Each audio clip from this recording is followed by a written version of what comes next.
चलिए फ्रेंड्स, आज आपके साथ एक वीडियो ऐसी हो जाए जिसमें कटिंग और स्टिचिंग दोनों दिखाई जाएंगी। आज आपको एक ड्रेस ऐसी मिलेगी जो आपको बहुत पसंद है, उसकी कटिंग और स्टिचिंग दोनों दिखाई जाएगी। तो देखिए फ्रेंड्स, सबसे पहले आप ये वाली ड्रेस देखिए। ये ड्रेस आप देख चुके हो, पहले आप इस ड्रेस को ध्यान से देखिए।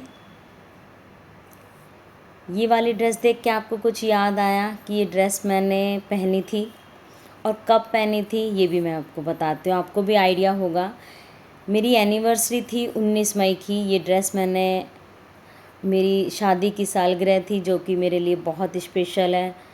ये ड्रेस मैंने स्पेशल अपने इसी डे के लिए बनाई थी, 19 मई के लिए, 19 मई 2024। तो ये जितनी भी डिजाइनिंग थी सब मैंने अपने तरीके से ड्राइंग की हुई थी, और ड्राइंग करने के बाद मैंने मास्टर जी को समझाया और फिर ये ड्रेस बननी शुरू हुई। तो मैं आपको इसमें बहुत अच्छे तरीके से अपनी लैंग्वेज में समझाने की कोशिश करूँगी, क्योंकि इसे हमारे मास्टर जी बना रहे हैं। देखिए, सबसे पहले आप इसका फैब्रिक देखिए। इसका जूट का फैब्रिक है, और जूट का फैब्रिक कम से कम मैं 5 मीटर ये फैब्रिक लेके आई थी। मैंने ड्राइंग बना दी थी पूरी कि मास्टर जी इसको इस तरीके से बनाना है। तो चलिए, अब मास्टर जी इसकी कटिंग कर रहे हैं, तो मैं आपको अपनी लैंग्वेज में अच्छे से समझाऊंगी ताकि आपको समझ आ जाए, क्योंकि वो मास्टर जी लोग तो अपने तरीके से उसको कटिंग करते हैं और फिर बनाते हैं। तो देखिए, सबसे पहले हम इसकी चोली की कटिंग करेंगे। तो चोली की कटिंग करने के लिए उन्होंने जितनी मेरी चोली की लंबाई थी उसके हिसाब से उन्होंने इसको लिया, और इसमें इन्होंने सबसे पहले क्या कि प्लेट का निशान लगा लिया। सबसे पहले प्लेट के निशान से भी थोड़ा सा नीचे डाउन ही किया है, क्योंकि प्लेट से उसका निशान नीचे ही आना था। अब इसमें गला 4 इंची का है। 4 इंची के गले के हिसाब से इसमें कम से कम इन्होंने 13 इंची का लिया है। मैं मास्टर जी को सब कुछ समझा चुकी थी। मास्टर जी काफ़ी पुराने हैं, उनको पता है कि मैम किस तरीके का काम लेती हैं, किस तरह की डिजाइनिंग लेती हैं और कैसी कटिंग और स्टिचिंग लेती हैं। तो ये इन्होंने अपने हिसाब से इसमें मुड्ढे का निशान भी लगाया और प्लेट का निशान भी लगाया। देखिए, मैं पूरी कोशिश करूँगी कि आपको इस वीडियो में कवर करूँ, मतलब समझाने की पूरी कोशिश करूँ। तो साइज़ मैंने हमको पूरा प्रॉपर दे दिया था। सबसे पहले उन्होंने मुड्ढे और प्लेट का निशान ही लगाया। अब ये चौड़ाई की तरफ निशान लग रहा है। इसमें अपर चेस्ट और चेस्ट का हिसाब जो है मैंने आपको पहले भी समझा चुकी हूँ कि लूजिंग का तरीका जो होता है अपर चेस्ट में डलती है, चेस्ट में लूजिंग नहीं डलती है। ये भी मास्टर जी कमर का हिसाब निकाल रहे हैं कि कमर में कितनी प्लेट डलनी है और कितने पे निशान लगेगा। अगर आपको ये वीडियो पूरी अच्छे तरीके से देखिए, हमने शूट इसीलिए की है ताकि आपको काफ़ी हद तक मैं समझा सकूं। तो आपको देखने से भी काफ़ी आइडिया मिल जाएगा कि इसको हमने कैसे कैसे बनाया, क्योंकि काफ़ी सारे मेरे पास डिमांड आ रही थी कि मैम इसकी क्या, काफ़ी सारी वीडियो की डिमांड है कि आप इसकी वीडियो दिखाइए, आप इसकी वीडियो दिखाइए। देखिए, मुझे वीडियो बनाने में कोई दिक्कत नहीं है, लेकिन क्या करूं, जो मास्टर जी लोग होते हैं वो अपने तरीके से कटिंग करते हैं और उसे बनाते हैं।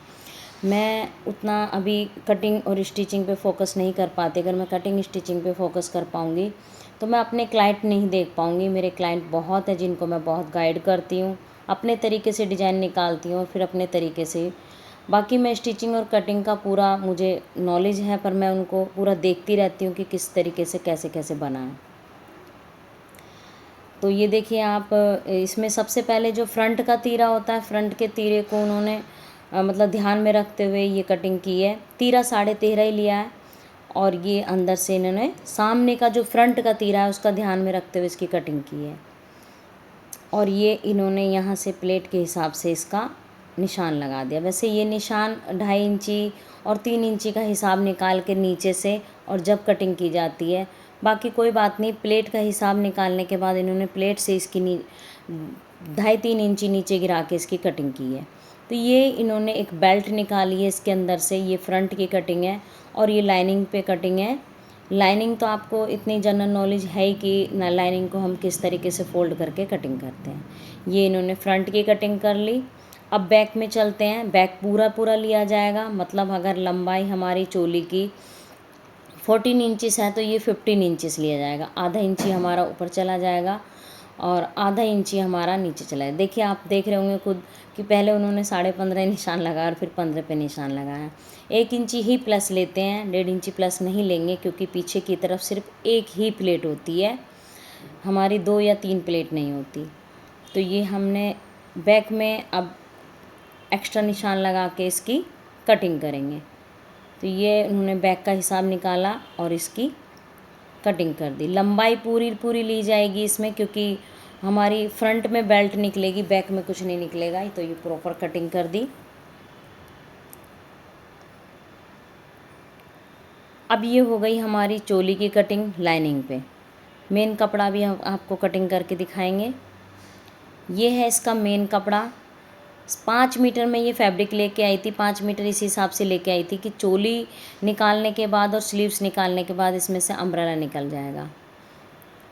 तो ये देखिए, पहले ये स्टार्टिंग में एक्स्ट्रा रख रहे थे, जैसे कि आपने देखा मेरी ड्रेस में चुन्नटें हैं, तो चुन्नट डालने के लिए उन्होंने पहले से इसको एक्स्ट्रा ऐसे ले लिया, बाहर की तरफ कटिंग कर ली और ये फ्रंट की कटिंग करके उन्होंने रख लिया।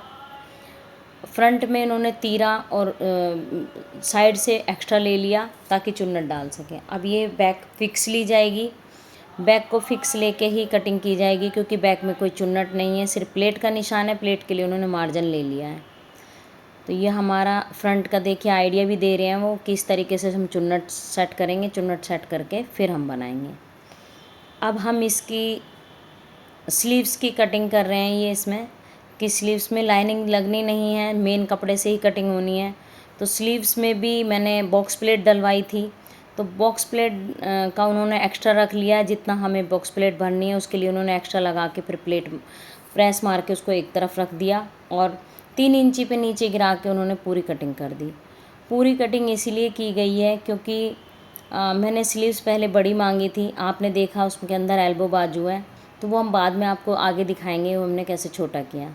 अब ये हमने नीचे अम्ब्रेला कटिंग की है इसको, क्योंकि मैंने अम्ब्रेला में बोला था कि मास्टर इसको कलियों में नहीं दोगे, इसे अम्ब्रेला में देना है। तो अम्ब्रेला में देने के लिए पहले पूरा चकोर पीस को ट्रायंगल में बनाना होता है।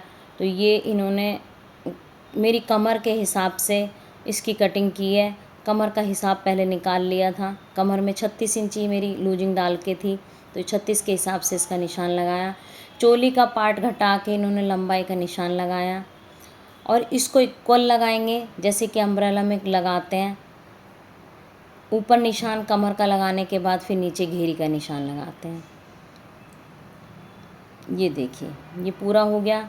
जब भी कभी पन्हा छोटा होता है तो पन्हा छोटे वाले में साइड में जोड़ ज़रूर आता है, क्योंकि लंबाई तो हम पूरी लंबाई की तरफ से तो पूरी कर देंगे, लेकिन चौड़ाई की तरफ से हमें जोड़ देना ही पड़ेगा। तो इसमें साइड में जोड़ आया है और इन्होंने थोड़ा सा हिप का भी हिसाब निकाला कि हिप के हिसाब से भी ज़्यादा खुला ना हो। तो हमेशा कभी भी अम्ब्रेला पे निशान लगे तो हिप का भी ध्यान रखना चाहिए, हिप भी बहुत ज़्यादा टाइट ना हो और बहुत ज़्यादा ढीला भी ना हो। ये देखिए ये अम्ब्रेला स्टाइल में इन्होंने कटिंग कर दी। अम्ब्रेला स्टाइल में कटिंग करके अब देखिए साइड में इसमें जोड़ दिया है, क्योंकि छोटे पन्ने में हमेशा जोड़ आता है। ध्यान रखना जब भी लंबाई पूरी होगी तो नीचे की तरफ ऐसे जोड़ आएगा। तो ये जोड़ इसी जहाँ से कटिंग की है वहीं से इसको जोड़ को लगाया और कटिंग कर दी। तो देखिए गीता इस वीडियो को प्रॉपर बना रही है और बनाने के बाद आज मैं आपको थोड़ा इसमें अपने तरीके से ज़्यादा समझाने की कोशिश कर रही हूँ। मास्टर जी ने इसकी कटिंग की है, मैं उतना समय नहीं दे पाती कि मैं आपको प्रॉपर कटिंग बता सकूं। अब ये इसकी नीचे की लाइनिंग है, नीचे की लाइनिंग मास्टर जी ने इसमें मतलब ए लाइन शेप में दी है। अम्ब्रेला स्टाइल में इस लाइनिंग को नहीं कटिंग किया है। देखिए लाइनिंग ए लाइन शेप में कब कटिंग करनी चाहिए और अम्ब्रेला में कब कटिंग करनी चाहिए भी मैं अब आपको बता देती हूँ।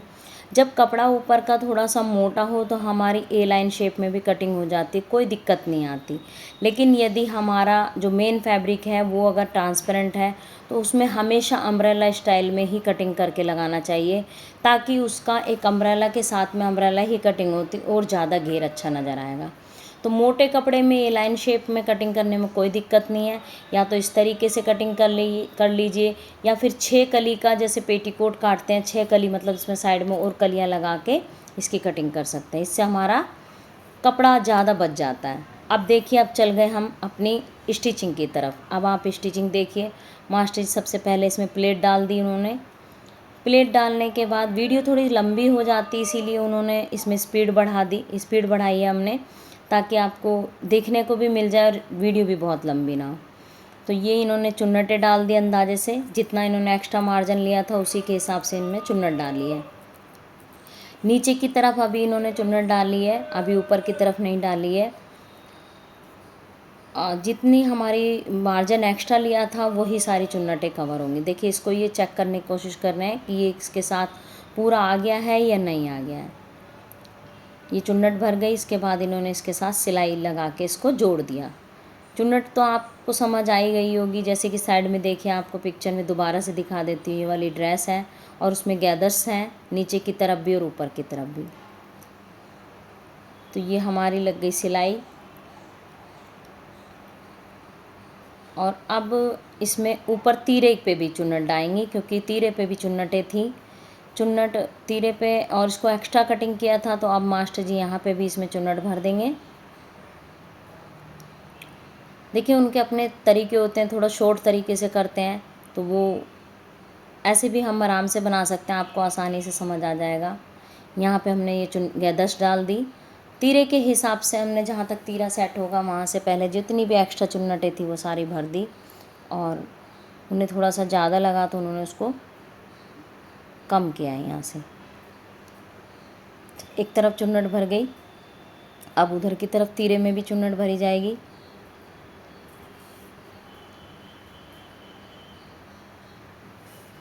अब चुन्नट डालने के बाद उनको ये सेट कर रहे हैं। सेट करने के बाद जितना एक्स्ट्रा कपड़ा था सारा कटिंग कर दिया इन्होंने।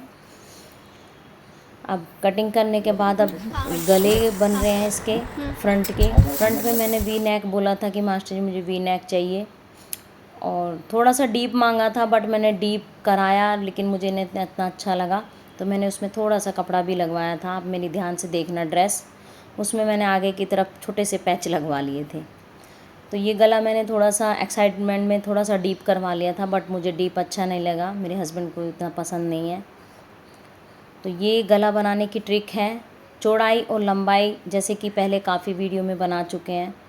तो ये गला इन्होंने ऐसे हमेशा चिपका लेना चाहिए गले की शेप कटिंग करने के बाद, और उसके बराबर में सिलाई लगा के इक्वल बीच में सेंटर पे निशान लगा के सेट करो, और जब गले को प्रॉपर तरीके से बनाओ। तो ये कटिंग हो गया गला, और अब इसकी पलटी हो जाएगी। देखिए, आप मास्टर जी ने नोचिस जो लगाए हैं, नोचिस लगाने से हमारे जो गले पलटने का जो है वो आराम से, बहुत आराम से हो जाता है, और फिनिशिंग भी बहुत अच्छी आ जाती है। देखिए, ये मैं मॉर्निंग में वीडियो आपको पूरा बना रही हूँ, सुबह के टाइम निकाल के, ताकि मैं आपको बहुत अच्छे से समझा सकूँ। काफ़ी दिन से मैं कोशिश कर रही थी कि ये वाली वीडियो मैं आपके साथ शेयर करूं, तो आज मैं आपके साथ कोशिश कर रही हूं। ये पूरी गले की फिनिशिंग हो गई। ये गीता आपको दिखा रही है कि ये पेपर फॉर्म होती है, इसको ये चिपकाने वाली पेपर फॉर्म होती है। अब ये बेल्ट का नंबर आ गया, नीचे बेल्ट लगी है, जैसे कि आप देखिए साइड में इसमें बेल्ट लगेगी। तो बेल्ट का भी उन्होंने जितनी चोली के हिसाब से ज़रूरत थी उस हिसाब से उन्होंने इसका मेजर किया है। मेजर करने के बाद इसको कटिंग किया अलग से उन्होंने बेल्ट सॉरी मैं इसमें नहीं दिखा पाई, क्योंकि मास्टर जी ने भी इसमें कटिंग की थी, शायद सूट नहीं हो पाई वो। तो बेल्ट चोली के हिसाब से ही काटेंगे जितनी भी सेट होनी है। तो ये पेपर फॉर्म उन्होंने सेट कर दी। चोली वाला पार्ट में हमने बेल्ट में इसीलिए पेपर फॉर्म लगवाई ताकि वो अलग से हाईलाइट हो जाए। जब भी कोई चीज़ अलग से हाईलाइट और फिनिशिंग अच्छी चाहिए तो उसमें हमेशा ऐसी ये वाली पेपर फॉर्म लगानी चाहिए। इसमें चिपकाने वाला पार्ट होता है, इससे अच्छी ड्रेस बन जाती है हमारी। ये पलटने के लिए उन्होंने कपड़ा कटिंग किया है, मतलब पहले लाइनिंग की थी, फिर मेन कपड़ा लिया, और फिर एक और लाइनिंग ली जिससे ये ताकि पलट जाए। तो इसको ये अंडरग्राउंड तरीके से लगाएंगे, मतलब बेल्ट को। अभी पहले इसकी पूरी कच्चा था ये पूरा, लाइनिंग और मेन कपड़े को दोनों को जोड़ा है। अब दूसरा एक कपड़ा लेंगे और उससे फिर इसकी फिनिशिंग करेंगे। ये देखिए, पहले वो चेक कर रहे हैं ये आया दूसरा फैब्रिक। दूसरे को भी इसके बराबर वो कटिंग कर लेंगे। इसके बराबर कटिंग करके अब देखिए अंडरग्राउंड किस तरीके से होती है। पहले वो मेन कपड़े से मेन कपड़ा जोड़ेंगे, चेक कर लिया, नाप लिया कहाँ से कहाँ तक सिलाई लगेगी, और अब इसमें ये सिलाई लगा देंगे। देखिए मेरे ही चक्कर में हमेशा वीडियो पूरी अच्छे तरीके से मतलब जल्दी से नहीं आ पाती, क्योंकि एडिट तो कर लेते हैं लेकिन फिर उसके बाद उस पर ओवर वॉइस करना होता है ताकि मैं आपको बहुत अच्छे से समझा सकूं। ये देखिए ये सुई यहाँ पे रोक दी नोक बनाने के लिए। हमेशा नोक जब भी बनती है बीच में सुई रोक देनी चाहिए। अब इसमें जिस तरीके से शेप कटिंग हुई है उसी तरीके से ढाल ढाल के इसकी सिलाई लगाई है। इसीलिए हमारी वीडियो थोड़ा जल्दी नहीं आ पाती है, क्योंकि टाइम की बहुत शॉर्टेज हो जाती है। और अब देखिए अब दूसरा कपड़ा लगाया है, पहले इधर से सिलाई लगाई, अब इधर से सिलाई लगाएंगे, फिर इसको पलटी कर देंगे। अभी आप ध्यान से देखना, अब दूसरा कपड़ा लगाया है जो लाइनिंग कटिंग की थी ताकि ये अंडरग्राउंड बन सके और उसको हम कवर कर सकें। जब भी हम पेपर फॉर्म लगाते हैं तो उसके ऊपर हमेशा हमें लाइनिंग लगानी चाहिए ताकि वो पेपर फॉर्म नज़र ना आए, या जब हम कभी वॉश करें तो वो ख़राब ना हो।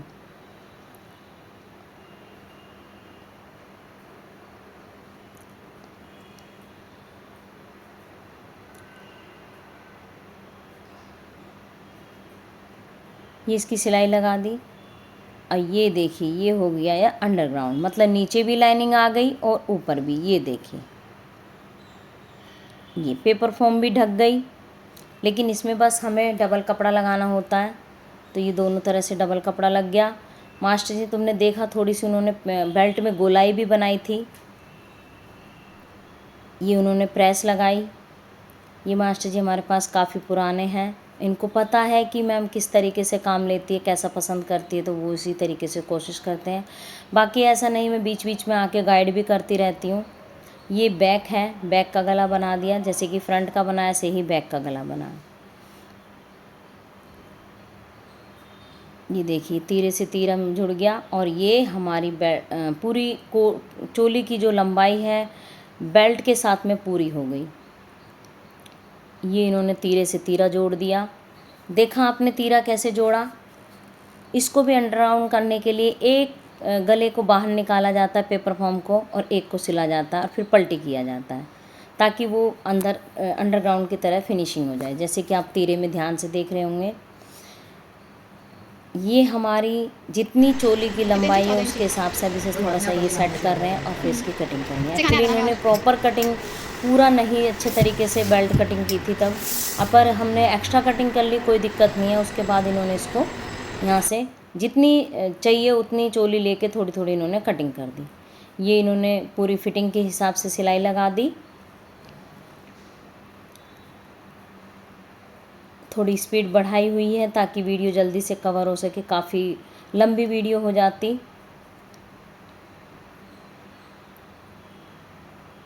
ये इन्होंने बेल्ट को पक्का कर दिया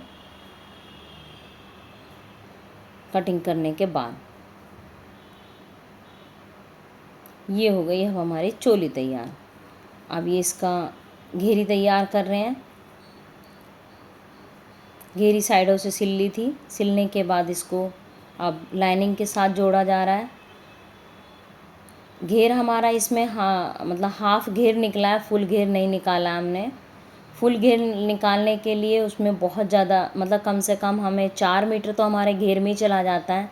बाकी चोली और स्लीव्स के लिए भी 4 मीटर 4 मीटर नहीं ज़्यादा चाहिए उसके लिए कपड़ा। अभी ये हाफ घेर में बना है तो 5 मीटर हमने फैब्रिक लिया था। ये इसके साथ इन्होंने चोली को घेरी के साथ जोड़ दिया है।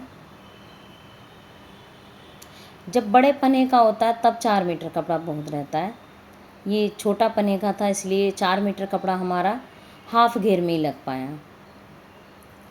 ये इन्होंने चोली से चोली जोड़ दी, चोली जुड़ गई, घेरी भी जुड़ गई।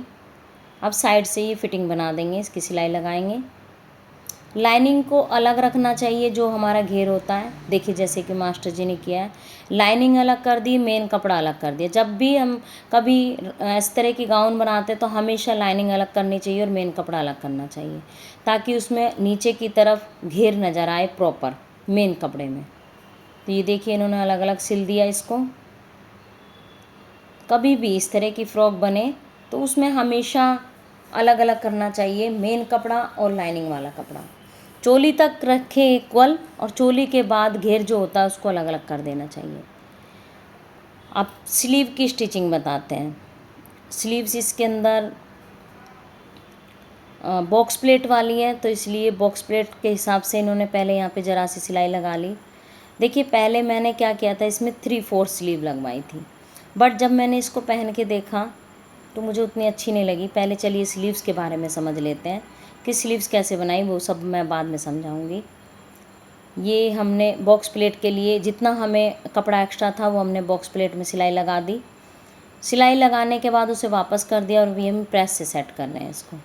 ऊपर की तरफ मैंने मास्टर जी से गैदर्स मांगी थी कि इसमें गैदर्स देना, तो वो गैदर्स के हिसाब से मतलब उसमें पफ स्लीव का लुक आना था, तो पफ स्लीव का आया। बॉक्स प्लेट नीचे डल गई। कुछ एक्स्ट्रा कपड़ा ऊपर बॉक्स प्लेट में भी है और कुछ वैसे भी एक्स्ट्रा लिया है, तो ये यहाँ पे इन्होंने बॉक्स प्लेट बनाई। अब इसमें थोड़ी थोड़ी सी गैदर्स डालेंगे और इसको बॉक्स प्लेट के साथ में चुन्नटों वाली स्लीव्स में तैयार हो जाएगी। अब ये कफ़ तैयार कर रहे हैं मास्टर जी। कफ़ के लिए उन्होंने लाइनिंग ली है। हमेशा जब भी कफ़ हो, बेल्ट हो, कॉलर हो, तो हमेशा पेपर फॉर्म यूज़ की जाती है और लाइनिंग भी यूज़ की जाती है। स्लीव्स में हमने लाइनिंग नहीं लगाई है, बट कफ़ में हम लाइनिंग लगा रहे हैं। जितने की हमें चौड़ाई, जितने की हमें ज़रूरत है कफ़ की, उसके हिसाब से उन्होंने, ये देखिए इसमें इन्होंने पेपर फॉर्म लगा दी, मतलब ये लाइक्रा लगाई है इस बार, और पहले वाले में पेपर फॉर्म लगा दी। पेपर लाइक्रा ही लगाई है शायद, लाइक्रा पेस्टिंग ही है, लाइक्रा पेस्टिंग चिपका दी। लाइक्रा पेस्टिंग से बहुत अच्छी फिनिशिंग आती है। तो जितने की हमें ज़रूरत थी उतने की इन्होंने नपाई के हिसाब से उसको फिनिशिंग दे दी। और अभी ये सिलाई लगा के इसकी पलटी कर देंगे, जैसे कि बेल्ट में करी थी अंडरग्राउंड। अंडरग्राउंड करने के लिए हमेशा लाइनिंग की ज़रूरत होती है दूसरी, ताकि वो अंडरग्राउंड बन जाए। तो पहले इन्होंने लाइनिंग में सिलाई लगा दी जो एक्स्ट्रा ली थी, और अब ये इन्होंने ऊपर से सिलाई लगा दी इसके साथ में। तो ये बन गई हमारी कफ, ये हो गई पलटी, ये बन गई देखिए हमारी बॉक्स प्लेट, और गैदर्स भी डल गई इसके अंदर।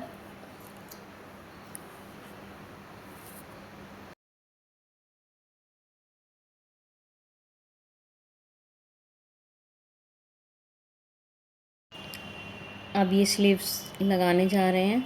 स्लीव्स के लिए जहाँ से पॉइंट होता है, पॉइंट से पॉइंट मिलाया और सेंटर से सेंटर मिलाया, और जहाँ पे गैदर्स डली, गैदर्स भी सेंटर पे आ गई तीरे के, और ये स्लीव्स लगा दी। स्लीव्स उसी हिसाब से मतलब मुड्ढा तैयार किया गया है जितनी हमारी गुलाई है। हमेशा स्लीव्स गुलाई में चढ़ानी चाहिए, गुलाई में लगाई हुई स्लीव्स ज़्यादा अच्छी रहती हैं। और ये देखिए गैदर्स भी डल गई, बॉक्स प्लेट भी डल गई, और हमारी स्लीव्स तैयार हो गई। अब इसे मास्टर जी प्रेस की हेल्प से इसको पूरी फिनिशिंग दे रहे हैं, ताकि ये पूरी अच्छे से लुक हो जाए। बॉक्स प्लेट की भी वो पूरी प्रेस मार के सेट कर रहे हैं, क्योंकि ये थोड़ा सा सीधे में बॉक्स प्लेट नहीं है, क्रॉस में बॉक्स प्लेट है, तो उसको थोड़ा सा हल्का सा सेट करने में दिक्कत आएगी। पर अभी वो कर रहे हैं, सेट करने की कोशिश कर रहे हैं। ये देखिए ये हो गई सेट। तो हमारी बॉक्स प्लेट तैयार हो गई, ड्रेस तैयार हो गई। ये देखिए अब मैं इसको पहन के थोड़ा सा चेक कर रही हूँ। चेक करने में एक तो स्लीव्स इसकी मुझे पहनने के बाद उतना मज़ा नहीं आया था, तो मैंने इसमें एल्बो स्लीव बनवाई, फिर के दोबारा से खुला था। खुलने के बाद फिर स्लीव्स को सेट किया गया था, फिर के स्लीव से एल्बो बाजू बनी, तब जाके ये ड्रेस तैयार हुई। तो ये मैंने एल्बो स्लीव लगाई। मैंने जैसे कि आपको बताया नेक में भी मैंने हल्का सा पैच लगवाया था, क्योंकि नेक भी बड़ा हो गया था। अब इसका पूरा फाइनल लुक